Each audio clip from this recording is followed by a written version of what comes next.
వరంగల్ పార్లమెంట్లో ఉన్నటువంటి ఓటర్లందరికీ కూడా మాదిగ జాతి ముద్దు బిడ్డలకు చేతులెత్తి దండం పెడుతూ ఇవాళ కడియం శ్రీగారి మీద మళ్ళీ మీ యొక్క ఆధారంతో ముందుకు రావడం జరిగింది.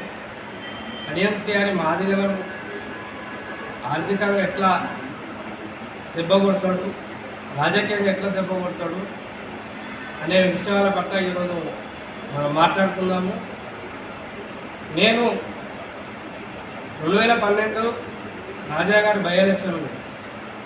రాజా గారి బై ఎలక్షన్లో ఆ రోజు నాకు బీఎడ్ అయిపోయింది. తెలంగాణ మూమెంట్ చాలా జోరుగా ఉంది.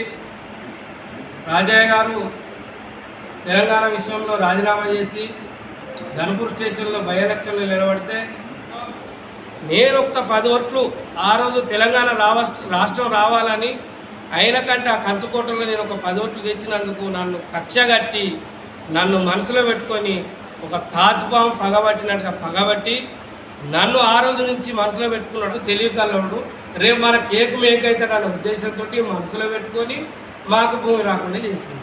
కడియం శ్రీగారి కుట్రలో భాగంగా నాకు రావద్దు. వాళ్ళ అనుచరుడైనటువంటి మా అన్న, మా పెద్దనాన్న కొడుకు గాదపాక బాబు ఆయనకు రావాలని చెప్పేసి వాళ్ళు ఆయన ఇంటెన్షన్. కానీ గాదపాక బాబు గీయాలంటే గ్రామ పంచాయతీలో తీర్మానంలో నీకు గన్పూర్లో ఇల్లు ఉన్నది, జేసీ ఉన్నది కాబట్టి నీకు ఇయ్యమని చెప్పేసి వాళ్ళు అన్నారు.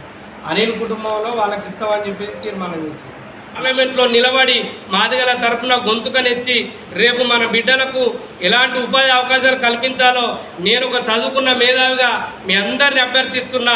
16 నెంబర్ బ్యాటు గుర్తు 13వ తారీఖు జరగబోయే పార్లమెంట్ ఎలక్షన్లో ఖచ్చితంగా నా గుర్తుకు బ్యాటు గుర్తుకు ఓటు వేసి నన్ను గెలిపించాలని మీ అందరికీ చేతులెత్తి దండం పెడుతున్నాను.